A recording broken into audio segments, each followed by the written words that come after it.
Hey guys, I'm back for 13 through 18. So this here is a slope field. Kind of hard to draw up on the board, plus I'm tired of looking at myself. I need to get in a little better shape. So this is a slope field. This is a new topic. Again, we're just going to kind of learn as we go here. If we are not back in school on the 20th, then we'll address it at that time.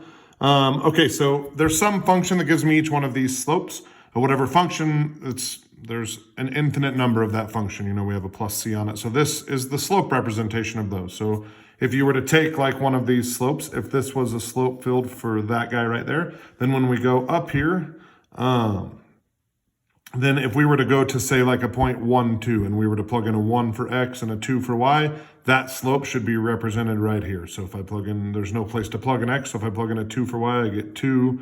4 minus y is 2. 2 times 2 is 4. 4 over 4, this should be a slope of 1 right here, that dash right there. So in order to solve this one, I'm going to have to look a little bigger picture. So the first thing I notice about this is the slopes are the same along horizontal lines, which tells me that the x value doesn't matter. What I mean by that is if you have the same slope at 0, 2, 1, 2, 2, 2, 3, 2, 4, 2, and so on, then the x value literally doesn't matter, which means my answer can't have an x in it, eliminating A and C. So then I'm going to look and see the difference between these. Really, the biggest difference sign-wise between these is if this is negative, that's going to change because we're squared. So if I look section by section, so in this section, all of these slopes from left to right are positive. If I were to plug in any value between 0 and 4, so say I pick just a 3, and I plug in here, I'm going to get positive times positive.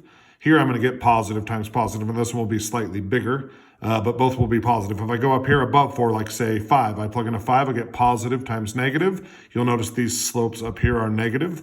Here, if I go plug in a 5, I'll still get positive times negative. That'll still be negative. But if I look down here, if I plug in a negative value for y, I would get negative times positive, which would give me negative slopes. You'll notice all of these slopes in this section are positive, eliminating this as a possible answer. So I get my answer of D.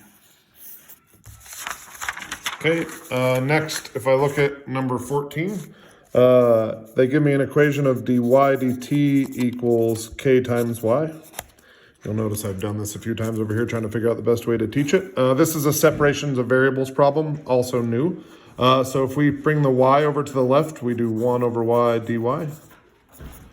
And we bring the dt over to the right, so we get k dt. This has created a y problem on the left side. Say hi to Carly and JJ. And a t problem over here. So this k is a constant. So I'm going to integrate on both sides. The antiderivative of y is natural log, or 1 over y is natural log of the absolute value of y. On the right here, I get a kt, they're fine, plus a c. I only had a plus c on the right because if I had a plus c both places, then I just subtract and I'm still going to get some constant. Next goal is to get this absolute value of y out of the natural log. So I'll say e to all of this equals that. So absolute value of y equals e to the kt plus c. If I'm adding these, I can split this up into two parts, which would be e to the kt times e to the c. If you think about like x squared times x cubed equals x to the 5th, well, 5 is 2 plus 3, so I can split it back the other way. So I'm going to call this e to the c as just some number. So I'm going to, in fact, call it an a. So I have a e to the kt. If you think about like absolute value of x equals 3, whoa, that's a weird ass 3. That would mean x could equal plus or minus 3. So if I go back over here, that means this y could equal plus or minus a e to the kt.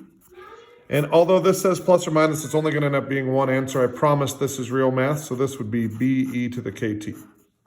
So if I go look up here, it says at times 0, we're at 120 grams. That means I could plug a 120 here and a 0 for t. That would mean b equals 120. That narrows me down to these top two answers.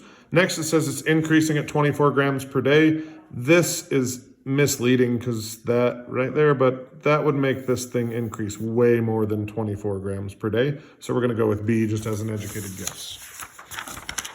Number 15, I cannot make my brain wrap around. So I know the answer is C, but I'm not sure exactly why because it seems to me that C should actually be true. So if anybody wants to post a solution to that or has it figured out, feel free. But for this round, we say you win that round AP exam. All right, so then this one, they want to know when is this function here, both concave up and increasing. Increasing is code for f prime positive. Concave up is code for f double prime positive. So I'm first going to take the derivative, which I get 12x minus 6x squared. I'm going to set that equal to 0. I'm going to factor out a 6x. I'm going to be left with a 2 minus x. So this gives me zeros at 0 and 2. If I do a sign chart for f prime, if I plug a negative in here, I get negative times positive, so that's a negative. If I plug in a 1, I'd get positive times positive, that's a positive. If I plug in a 3, I would get positive times negative, that's a negative. So we're increasing from 0 to 2. Concave up, I take the next derivative, so we'll go over here. I take f double prime of x would equal 12 minus 12x. If I set that equal to 0, the only way that's going to equal 0 is if x equals 1. So I do f double prime.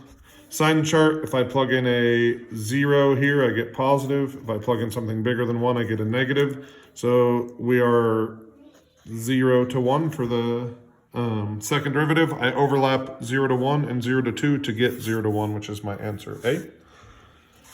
On to number 17. So I have x of t, this is the position, 12e to the negative t sine of t. They want to know when the first time the velocity is 0 as long as t is greater than 0. So I have a product rule here to find the velocity. So I get negative 12e to the negative t times sine of t plus 12e to the negative t cosine of t. I'm interested in when this is equal to 0.